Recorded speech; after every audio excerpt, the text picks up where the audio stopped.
Good evening. My name is Tom Giroux, and I'm with the Forestry Association of Wisconsin. You can see a little information about our organization up on the screen right now. Our mission is to inform, educate, archive, and publish. Now, I haven't talked much about this in the past, but I wanted to mention that we do maintain an archival materials at the Stevens Point campus in Stevens Point, Wisconsin. So we're very appreciative with their partnership to maintain and archive some of the history of Wisconsin's forest at Stevens Point. Everything you see tonight is free. It's to inform and educate. So if you're interested in supporting our mission, I would encourage you to become a member of the Forest History Association of Wisconsin. Simply go to the webpage, and you can see it there, the membership section, and it's a $20 a year for an individual membership, which I think is a great deal, and you will help support the mission of the organization. I'm going to turn it over to my coworker tonight, Don Schnitzler, to talk about the presentation we're going to hear. It's fascinating. I'm really excited. I feel like I'm really a member of the Plunkett family. So since they did a lot of work in the Manitowish Waters area, and my family is also from the area. So I'm really excited by this presentation. Donald. Okay, as Tom said, my name is Don Schnitzler. I'm also a member of the Board of Directors of the Forest History Association of Wisconsin. And I'm pleased to welcome all of you tonight to our February 2025 presentation. To aid in the success of this webinar, there's a couple things we'd like to have you do. First, if you have questions that arise during the presentation, we ask you to type them into the chat feature, and you can do that anytime during the presentation. And then at the end of the webinar presentation, Becky, Tom, or I will relay questions to our speaker. If you're new to Zoom and you have challenges navigating the system, you can use that same chat feature to pose questions, and one of us will also try to reach out to you and solve whatever that problem might be. And finally, at the end of tonight's webinar, there'll be a brief survey that will pop up from Zoom. And we'd greatly appreciate it if you take just a few minutes to fill that in for us so that as we start looking at planning future webinars, we have that information to work off of. This evening's presentation is titled James Plunkett, Forestry and the 10th Engineers of World War I. From a set of postcards from 1917-1918 found in an attic in Manitowish Waters, comes the story of a young lumberjack who was recruited to serve in the 10th Engineers in France during World War I. The presentation follows his experience and helps reveal the significant contributions of American lumberjacks sent to France to supply the vital natural resources of wood products needed to win World War I. Our speaker tonight is Kay Krans. Kay is a graduate of the University of Wisconsin-Stevens Point and the Mississippi State University. She spent her career teaching high school history and as an adjunct lecturer teaching social studies in the College of Education at Mississippi State University. She is presently a board member with the Manitowish Waters Historical Society and researches, writes, and gives tours about the history of Manitowish Waters and northern Wisconsin. We are all looking forward to hear Kay's talk this evening, so I'm pleased to turn this platform over to Kay and welcome you, Kay. The platform is yours. Thank you. I'm very excited to be here. And one thing I want to tell you guys is I taught world history, and all my curriculum talked about all these incredible innovations during World War I, like the machine gun and the tank and mustard gas, and never did it talk about wood. But wood is what won that war. That's a pretty broad statement, so let's get started. So James Plunkett is a young man. In 1917, he is 27 years old, and he is an enlisted. People ask him to join. That's the one thing about the 10th Engineers and the 20th. They were all enlisted men. They weren't drafted. And on his grave marker, it says Wisconsin Private First Class 34th Company of the 20th Engineers, World War I. Now, whenever he signed anything, he signed himself off as Private First Class, Company C, the 10th Engineers, even when the 20th had melded into the 10th, or the 10th had melded into the 20th. So anyways, let's get started about James's family a little bit.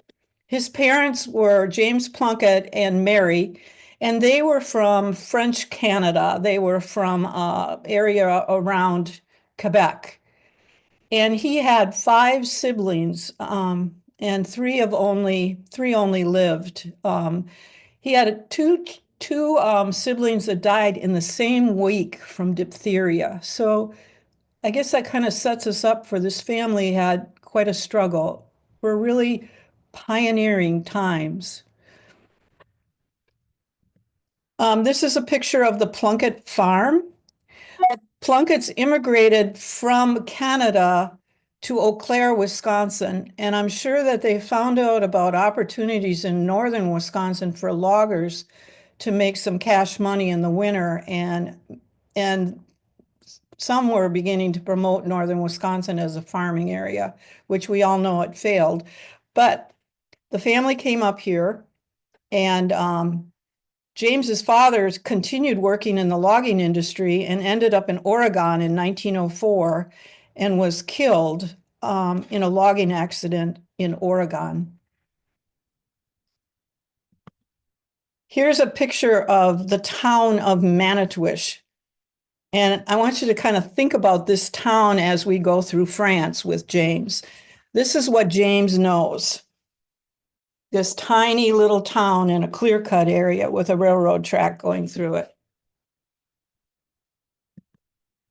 And here again is another picture of Manitowish Station, the little train station right in front of us, post office and hotel. From this very small world, James is about to travel thousands and thousands of miles to another forest in southwestern France. Well, the United States enters World War I on April the 4th, 1917, by declaring war on Germany. And you notice that Miss Liberty is sleeping. And what is the message? Wake up, America. So the 10th Engineers are recruited, and who is asked to recruit them? The U.S. Forest Service personnel are recruited, and State Forestry Commission men are recruited, and lumbermen in the lumber field are working on being recruited and their employees. And James was one of the first to be sent to France. Now, everyone had to register for the draft by June the 5th, 1917. Here's an ad. I think it's amazing. These are all the jobs that are open. If you enlist, these are the skills we're looking for. For example, wood filers, top loaders, wagoneers, teamsters, logging teams, saddlers, laborers, trackmen for the railroad, trimmermen for the sawmills, stationary firemen. It goes on and on. So if you've been working in the woods in northern Wisconsin, you were wanted. And here's a newspaper clipping of James Plunkett and saying that he has enlisted by July 28th, 1917. This is the first postcard. Well, let me tell you a little bit about these postcards. I was sitting in the library in Manitowish Waters, and Mary Burns walked in with a box from her attic, and she said, "This is all Plunkett memorabilia, and we don't know who the pictures are of, and except that it's in the Plunkett family." She put it down on the desk and gave it to the Historical Society. And I went inside the box, and here were a series of postcards that James Plunkett is sending to his sister and his mother while he's over in southwestern France. And another packet of letters was in there, and that was love letters from Emil Wysocki to Rosella, James's sister, while he's working in a lumber camp in Merrill, which is another story that's very interesting. So his first trip, once he's enlisted in Hurley, he's sent to Duluth, and this is the first postcard he sends home.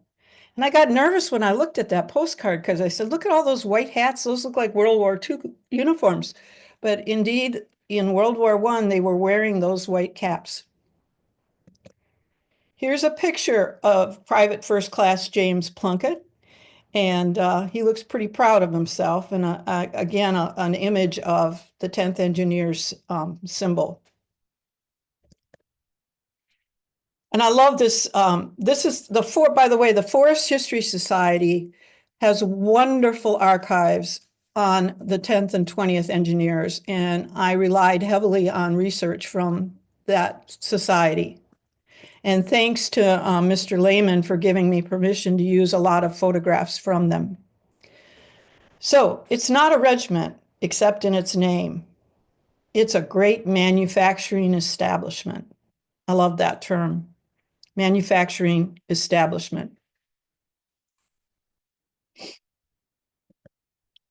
Here's an ad for engineers.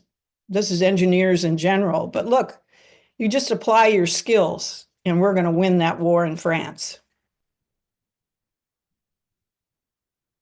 Now, what was the 10th Engineers? So it's considered the first forestry group in the Corps of Engineers. And again, the men that were put into this regiments were foresters and woodsmen. And again, I told you before, U.S. Forest Service, forestry departments in the states, and private lumbermen. 100% volunteer. All units were in place in France by November 1st. So we go to war, April, all the units for doing forestry work are in place by November 1st.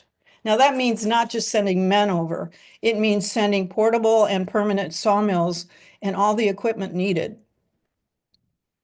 And they were considered an esprit de corps. They were so proud of being lumbermen. So the first mill was operated by the 10th, before the 20th ever came to be, and it was a French mill. And it began operation in a place called Livière d'Eau. And next is the place that James is going to end up, and that is at Ponteau in the Lands Forest. And I'll tell you more about that later. So by the end of the war, October 31st, so they're in place November 1st, by October of 17, by October 31st of 18, they have 81 sawmills operating in France.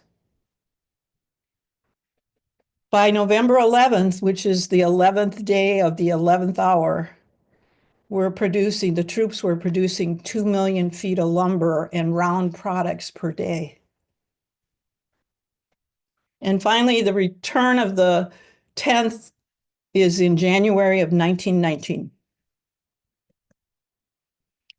So, as I'm looking around and trying to find out information about James, I come across a newspaper article where he's in the first group of 1,200 men to be sent to Europe.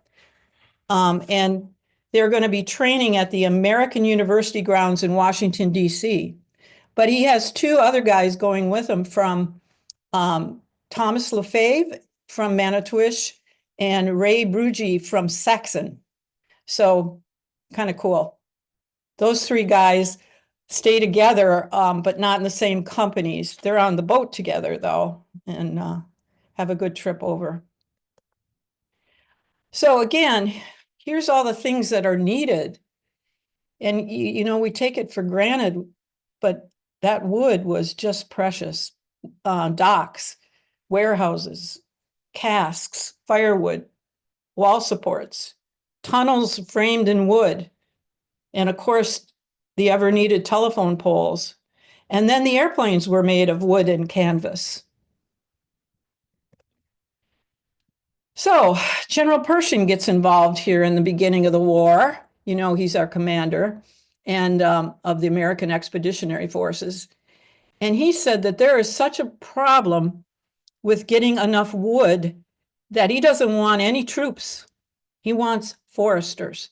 Before the troops, he wants foresters. And before Pershing, the British called for 1,000 American foresters and woodsmen to come. And so did the French. And Pershing said, to heck with the British and French. We can't even get started over there unless we get our men. So eventually, all three countries get American soldiers processing wood for the war effort. Now, the country's saying, this is crazy. Why are we sending lumberjacks over to France? We need to be sending people with rifles. No, we needed people with axes.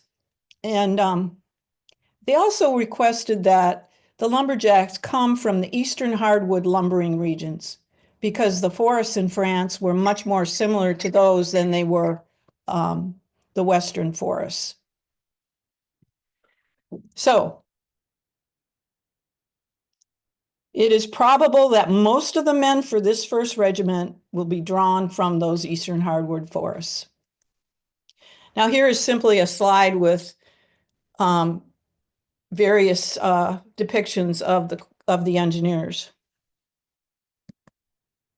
Now, James sends his first postcard after Duluth from St. Louis, Missouri. And he's kind of non-talkative in his letters. He'll just said, oh, I'm in great health. I hope everybody's fine at home on this postcard.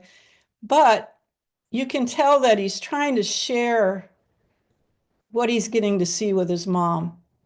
And this postcard came to her on July 29th of 17. Where is he sent? He's sent to Jefferson Barracks in LeMay, Missouri. Now, Jefferson Barracks is so famous, it goes way back. It's one of the first training barracks in the United States Army. As a matter of fact, the first cavalry was trained here. It's right on a big river, and there's lots of limestone to build buildings with, and lots of land was given over to this base. And there's James and Tom Lefebvre stick together, and they're at Jefferson Barracks together. The next stop will be Camp American University in Washington, D.C. And here's another letter, but again, it says, that's all it says. I'll write again, first chance. But again, he's sharing his views with his mother. So at Camp American University, they're training, they're doing basic training, but they're not training them as rigorously as they would the combat troops. There's also training for camouflagers here at the same time as the foresters are here. They trained them quickly and they graduated them as soon as they could to send them overseas. And here's a picture courtesy of the American University Archives. Again, another letter from the Capitol. We'll send you this card to let you know I'm well, and I hope the same for you. So the 10th Engineers become nicknamed the Lumberjack Regiment, and they're not a fighting force. They're a working force, and they're going to do a great job for this country and the world. And again, why woodsmen? We got to think about how much firewood is needed out in the trenches. Think about the construction that's involved in the trenches. Think about the destroyed railroad ties and natural deterioration of wood in the rotting, muddy waters of the bottoms of the trenches.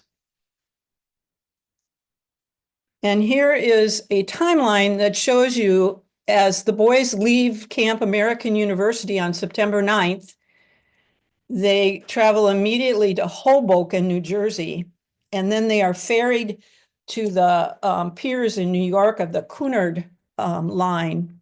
Now, you know, Cunard was is still a very famous cruise line. So they're a pretty fancy ship. That ship is going to be called the Tuscania.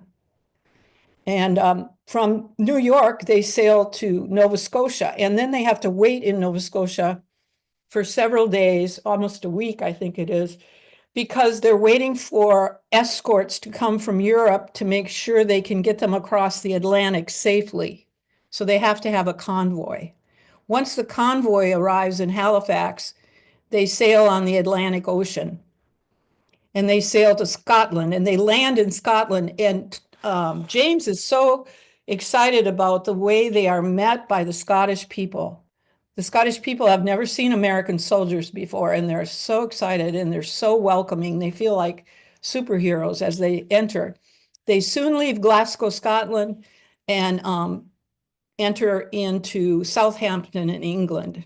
And they go into a rest camp at Southampton, and apparently it's not the nicest place. But you know what's really maddening is while they're in Halifax and while they're in Southampton, the officers get to get off the boat and go have social time in the towns. But the recruited volunteers, so to speak, they got to stay on that ship. And they're getting a little restless. Well, on October 6th, they get on a ship and cross the English Channel. That ship is called La Marguerite. And they arrive in Le Havre, France, then on to Nevers, France, which is central France. And you can see on the maps on the left, you see where Le Havre is right across the English Channel, and Nevers in the center. And then by November 1st, 1917, the 10th Engineers are all in place. Here's a picture of the ship, the Carpathia, from the Cunard lines. Now that ship was named after the Carpathian Mountains.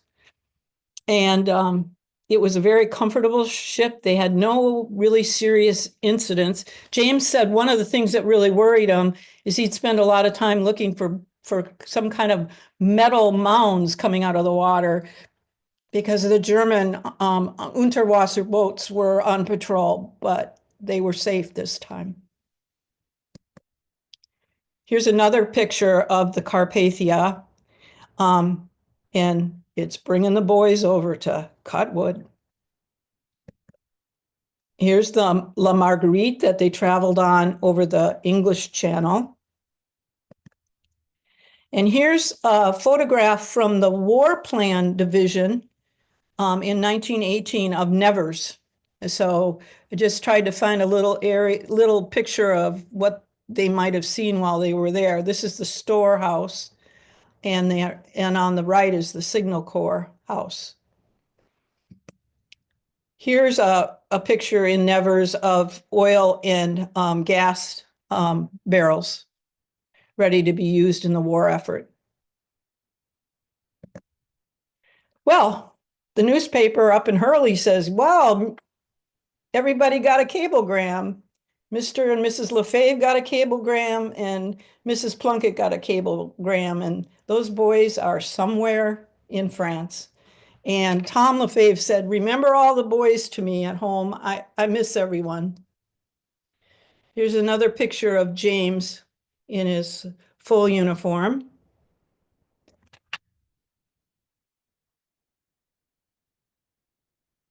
So, and here is Pontet-les-Forges in Lens, France. This is the headquarters for the 10th Engineers. I found this in a journal article from the American Forestry Journal on the Forest History Society, and the author of the article was P.S. Ridsdale, how the American Army got its wood. But here's a school complex, and they took it over as headquarters. Now, James writes a really nice letter home to Rosella to talk about the weather. And what I love about this is we're going to meet a very famous woman who comes to talk to the boys. and perform. So first of all, he describes his trip to the Canadian sawmill not too far from where Company C is stationed, and they're going to have a baseball game. And by the way, when the 10th Engineers arrived in France, the Canadians were already there, and they were really helpful in making sure that equipment was arriving for the guys, and if they needed things, they would lend them equipment to get them started. But anyways, they played baseball between the Canadians and the US. And he talked about that day riding through the forest, the miles and miles of forest they traveled through. And then all along the edges of the road, the sycamore trees were hanging overhead into kind of an archway. And they traveled through little towns, and they got to one bigger town and got to have dinner there and enjoy looking at the beautiful French women. Then he tells her that on Monday, after they got back from the baseball game, a woman by the name of Elsie Janis performed for the boys. And he said, boy, was she super. She was a vaudevillian Broadway superstar. And she spent World War I, from the beginning of the war, working with British troops and entertaining them, to when the Americans came in. And her goal was to give the boys a little bit of free time. This is before we had what's that group? The entertainers, like in World War II. She paid her own money to travel around to entertain. And she would sing songs and do impressions of famous people. And some of the songs were Over There, the Joan of Arc. Apparently, if you want to listen to those, they're online on YouTube. But Joan of Arc was one of the most famous songs of the era. And she, even as the war came to winding down, then she spent her time traveling to hospitals and caring and entertaining the troops. So here's Mr. Plunkett from Manitowish being entertained by a Broadway superstar. Unfortunately, her career ends in almost a time where no one remembers her, but she did a great service to the World War I boys. And here's a picture of her. And I have another picture, which I think is great. There she is in her helmet, probably taken from one of her entertaining shows. Now, here's a political cartoon. And what is the weapons that Uncle Sam has? He has the U.S. Forest Service on his hands, and he's got wood to make spruce airplane parts. Then back to the Canadians again. I found a lot of great posters recruiting Canadian foresters. They were very colorful. I didn't find many American posters this colorful, but I wanted to include the Canadians here. And who were the leaders in the 10th and 20th? Well, Colonel James Woodruff organized the 10th. Now, Woodruff is from a long line of military people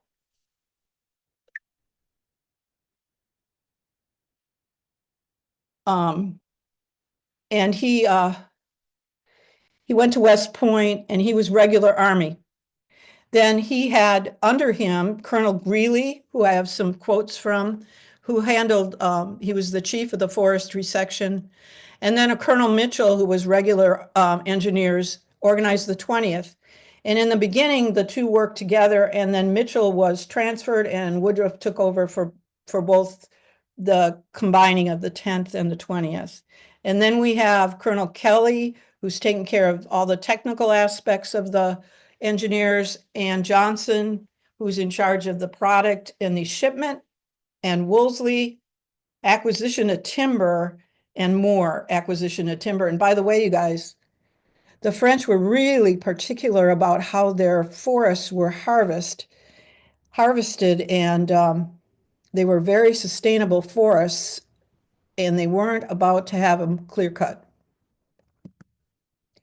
Here's a picture of the sawmill and lumberyard at Ponte, where James would have worked. either in the woods or at the sawmill. I've never found exactly what his job was. And again, when they first got over there, the French equipment were really antiquated. The French sawmills were dangerous. As a matter of fact, they said that the French sawmills were perpetrators of profanity. And again, here you see them hauling logs out of the woods with mules. There are trains there, but there's a lot of work that's done by horses and mules.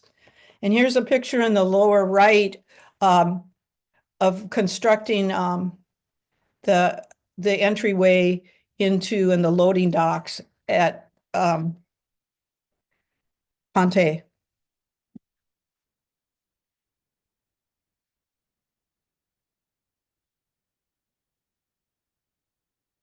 And then again, the sawmills.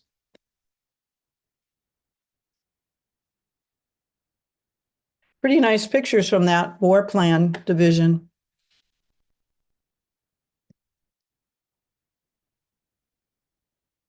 Here they look like they're doing ties for railroad construction. And here's a picture of a trench in the war, and it's amazing to me. Look at the water running through that trench. Now, the ideal trench would have lumber piled high enough and scaffolding made so that the boys wouldn't be getting trench foot from being in the trench. But again, you see all the different types of wood that are used there.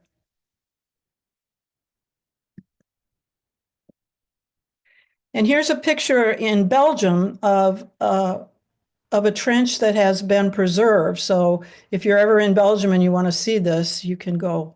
But you can, again, see all the wood that's in the construction of trenches. And then on the right, I think it's so interesting how they've interwoven smaller pieces of wood around pilings. So again, if we go over it, we've got to have teamsters and fellers, sawyers and truckers. And we even have to recruit motorcycle guys to come and send messages back and forth to the different sawmills. Now here's a picture of a use of lumber. It's a grenade launcher, and they've got three new, brand new pieces of wood sitting in the trench. These are Scottish soldiers fighting at the front. And again, wagons pulling the logs out of the forest, 1918. Now we've got a log train, narrow gauge railway, and they're moving some pretty big logs there. Now, one of the rules in the French forest is you had to cut the trees at ground level. That was the way you did it, and you didn't leave stumps in the woods. So these Americans here are cutting timber right at the base of the tree. Another picture of guys cutting trees and sitting around kind of taking a break. Now, what about this forest that Plunkett was in? It's in lands in Ponto or Ponte. And what it is in the 1700s, the French planted a forest over a heather, or what they called a heather or a moor, a swampy area in southwestern France. Thousands and thousands of acres were planted with pines. As a matter of fact, before those pines were planted and stabilized soil, the villagers raised sheep in these moors and actually used stilts to get around because the wetlands were so soggy. Here we have, again, we've got mules, or I think they're mules, in loading and unloading logs that they brought in from the woods. And here's a French sawmill with bandsaw cutting 1-inch boards. And it said that it could cut up to 25,000 a day. Colonel Greeley said that it is doubtful if American soldiers had ever been put to such a test as to have to work in these sawmills. They were dangerous, they were outdated, and as soon as they could get American equipment, they would replace them, but not always did they have that opportunity. And I love this picture because it reminds me of how lumber camps would have mascot animals. And of course, here in France, we've got a little red deer mascot.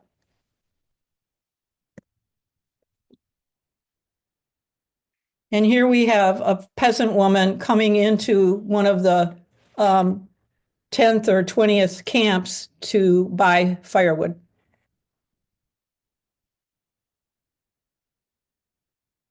And here's a jammer and loading on trucks. So we've got horses, we've got trucks, we got trains working in the woods. And this is a great picture of a stockpile of firewood and posts and lumber and the decked logs on the railroad right of way.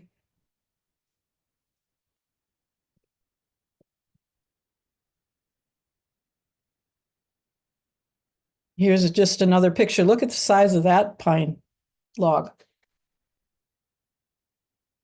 Amazing. So James is writing back home and the letter gets put in the local newspaper up in Hurley. And again, you notice how he signs his name. Your friend, James Plunkett, Company C, 10th Engineers, and we're already into 1918 when the 20th has been formed.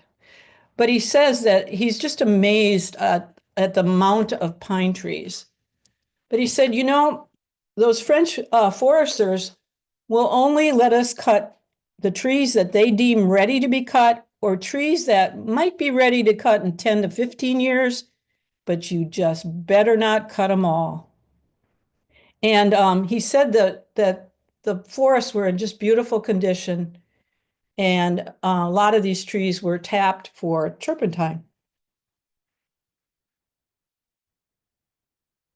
Again, we got our horses in the woods.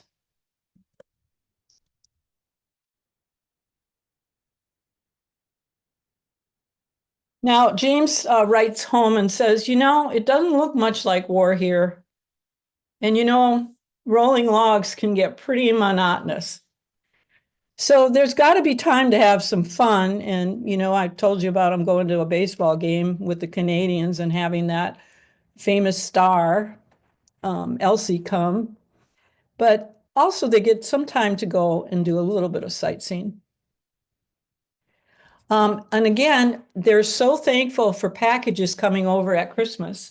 And you can see what the people in Manitowish were sending, homemade candy and cakes, and they all shared with each other, and sweaters and socks were sent. And James likes the officers. Maybe it's because they're all foresters pretty much, but he says those officers treat us boys tip-top. But please remember us to everybody back home. And by the way, Tom Lefebvre in Company B, who's the cookie, is doing fine. So I just got this little poem off a site by a forest guy, and oops. I surely ain't much of a soldier, or else they'd give me a gun instead of a crosscut for fighting against the dern Hun, and yet I can't help but thinking of what in the devil we do with nothing but crosscuts and axes if ever them botches got through. Now, did any of the engineers die? Yes. Some of the boys were sent to the front with portable sawmills, and some of them were killed in action there. Also on the transporting over on the ocean, when the Carpathian took off out of Halifax, a young man came down with spinal meningitis and over 50 of the foresters had to be quarantined in England when they arrived. Another terrible thing that happened in 1918 that we all remember is the Spanish flu. And on the way back, several men on the ship with James Plunkett contracted the Spanish flu and died on the way home. And I love this phrase: to cut down the enemy, they didn't use a gun, they used their axes. And this was a cute story. The French were just amazed. In Ponte, some American river drivers took some logs and built themselves a little shanty. And the French said, "Oh my gosh, we could never waste wood like that." So here's your maritime pine arriving at the sawmill and being loaded. Now here's a picture. This is from James's private collection, and he never identified anybody in the photo, but you can see the boys are off duty and they're walking around a fairly large cathedral somewhere in France. Never were they to tell any information in their letters about where they were or what they were doing. And here, I don't know if any of you have ever been to Mont Saint-Michel, but it is absolutely breathtaking. And here's this young 27-year-old from Manitowish, Wisconsin, spending 2 hours of his day touring this beautiful cathedral.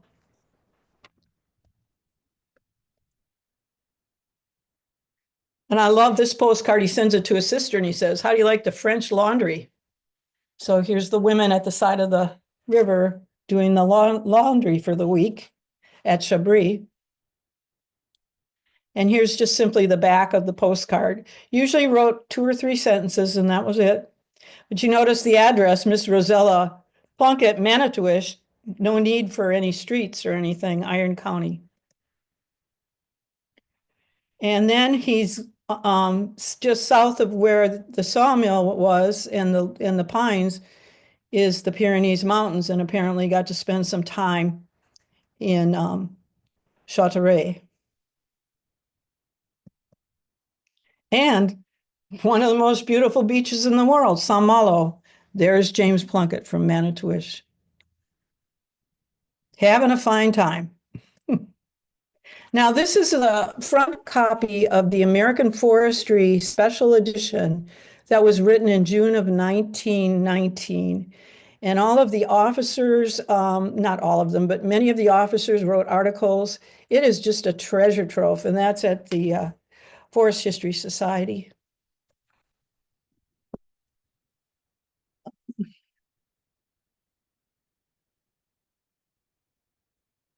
And here is Lieutenant Colonel Woodruff. Nice looking man, was well beloved by all of the troops. And he wrote a letter to the troops to be given to them as they left for home. And he talks so glowingly about having worked with these men that came out of the forests of Michigan and the forests of Oregon and the forests of New Jersey and Maine and Wisconsin, and how hard they worked. They worked so hard that they produced so much wood that nobody can even believe to this day how much wood was actually, for a mill that was supposed to put out 20,000 board feet, they could put out 50 board feet. They ran the mills 24/7. And they became competitive. They would go back and forth and see who could saw and prepare the wood to the best of their ability and more so. And this is Woodruff's words, they encountered the most trying, exceptional difficulties in getting the production of lumber started in France. And their loyalty, enthusiasm under adverse conditions, and their readiness to perform, it'll never be forgotten. And here is proof that Thomas Lefebvre was in Company B, cook from Manitowish, and James Plunkett, private first class from Manitowish. So that's kind of my story about James Plunkett, and it's about 8:15, but I do have one other small story that I'd like to tell you about a very famous forestry man from Wisconsin who was in the 20th Engineers, and he went over after James was there. But his name was Cornelius Harrington, or Neil Harrington.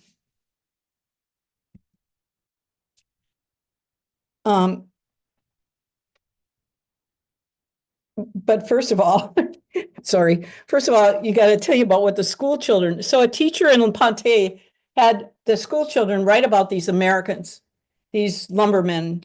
And I took two excerpts from what they wrote. And Renee, who was the schoolmaster's daughter, wrote, I like those Americans who came to help France. I like those Americans who came to fight for justice and right.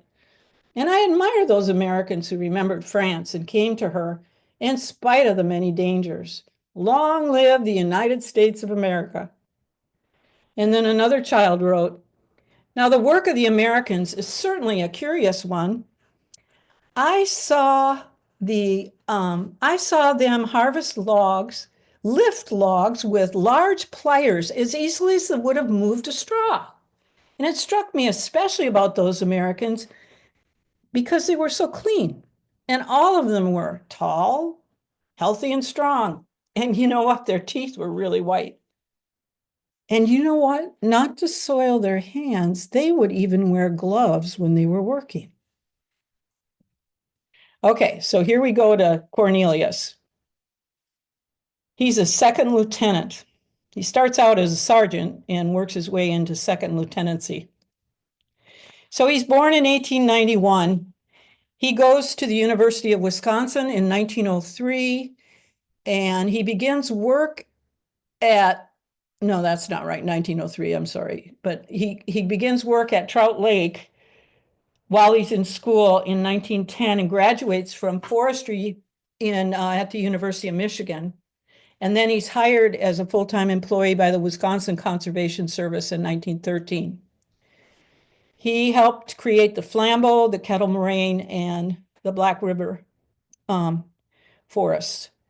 And he became superintendent of parks and forests from 1923 to 1958. Here's a picture of, he has a wonderful collection of artifacts with you guys, I believe, and we have some too in this State Historical Society. But this is the first forestry building ever built in Wisconsin at Trout Lake. And here he is in the straw hat on the right with Ranger McNeil planting seedlings at Trout Lake. And here he is next to a beautiful tree in the Forest Reserve, 1912. And here's a newspaper article saying that these guys, Harrington is in charge of the nursery at Trout Lake for the pine tree planting. And it's one of his first trips to the big city. And here's a picture of Harrington and his ID card for the 20th Engineers. And the reason I'm bringing him up in our talk tonight real quickly is he was involved in the sinking of the Tuscania. He is on this ship going over to Europe, and they're inside of the land of Ireland and Scotland when a U-boat hits the front of the Tuscania. Huge explosion, and the trip and the boat immediately starts listing upwards. And he said they'd been practicing every day, had many issues about they knew where they were supposed to go. They knew where the lifeboats were. He said when we started running to get to the boats, we didn't think we would have any problems, but they had big problems. So as the boat is hit, it first dives upward, then it slants sideways, and the lifeboats are swinging all over the place and dumping men as they're trying to get into the boat, into the ocean. and it's a real mess. Well, he's on a boat on the officer's deck, and there's 20 guys in the boat, and only one end of the boat releases and the other one is dangling, and they all fall into the ocean. And he, as he's falling, grabs a rope on the side of the Tuscania, and he's just hanging there, and a lifeboat is floating under him, and he drops the rope and dumps himself into the boat. He tells this story as if it's just amazing. There's 700 people left on the boat, that all the lifeboats aren't working, they can't use them, and the guys in the water are drowning, and some of the boats, the lifeboats, are being smashed up into the cliffs of Ireland and Scotland area on the shoreline. But Harrington, and he runs into other people from Hurley in the water in the Atlantic Ocean. They get in that lifeboat and they're picked up 4 hours after floating around loose in the sea by a trawler that had been 40 miles from the Tuscania when they got the SOS. So I wanted to tell that story because several Wisconsin boys died in that boat, and it was so terrifying for the families because no one knew who was dead for several days and who had survived. So here's an article in the Escanaba newspaper about worrying about whether young Harrington is alive or not. And here's a picture of the boys that were saved by the trawler and the land in Ireland, and they're in British uniforms because most of the boys were in their skivvies that night when the explosion happened, and so there were no clothes left for them. But here he is marching on the extreme left. And here's where the Tuscania sank, where the red arrow points. And that is the end of my slideshow, and I hope you enjoyed it.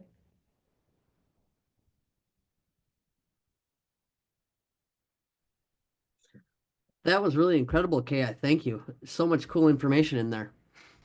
We do have a couple questions in the chat. One was one of the people was wondering what a camouflager was. Well, that's a good question. I'm not sure either. I think that they were just being trained to be able to camouflage places so airplanes couldn't see them. So they were probably being trained in how to rig up the material and the areas so that they couldn't see what was down there. Sure, that makes sense. And then another question we had was, do we know what experience James had working in woods in Wisconsin? Was he a lumberjack? Do we know kind of? He was a lumberjack. Okay, excellent. And it looks like another question. Elizabeth said, "Great presentation. Was the Plunkett homestead in the area of Plunkett Road off of Highway 51? Do you happen to know?" Yes. Excellent. Yes. And right across from that, right in that same area, is the Civil Conservation Corps Camp 60, Camp Mercer, Camp 660. There's so much forestry history right there. Pretty cool. Awesome. If anyone else has any questions for Kay, go ahead and put them in the chat. Otherwise, I will drop this back off to Don and Tom. And thank you so much, Kay. It was such a great presentation. Thank you very much for letting me talk. Absolutely. Well, I'll second what Becky said. It was a great presentation. It was very informative and learned a lot of new things tonight. We all appreciate the fact that you took the time to share this story with us this evening. We thank everyone who joined us for tonight's talk, and we hope that everyone found the story as interesting and that you learned from what Kay had to share with us tonight. Your participation in these webinars is important to the success of our webinar series. And with that in mind, a reminder, when the webinar ends tonight, you'll get a quick 8-question survey to fill out about the presentation. If you could just take a few moments to do that, we'd greatly appreciate it. The Forest History webinars are recorded and available for viewing on our website and our YouTube channel. They're generally posted within another 10, by 10 o'clock tonight. And I see Dan Gustafson just made a comment, just a comment, as the chat doesn't seem to be working. I think the Army Reserve unit that used to be at Hurley was the only one in the US to have a sawmill. They would have come to Fort McCoy when I was there in the 1980s. That's correct. Okay, and I hope the chat feature was working. We did have a few comments made on the chat, and then just the one on the question. No. And Dan says, thank you. So with that, again, thanks, Kay. We very much appreciate you taking the time to spend with us tonight. And thank you all for joining us. We'll be back next month with another webinar on the 3rd Wednesday of March. Have a good night, everyone.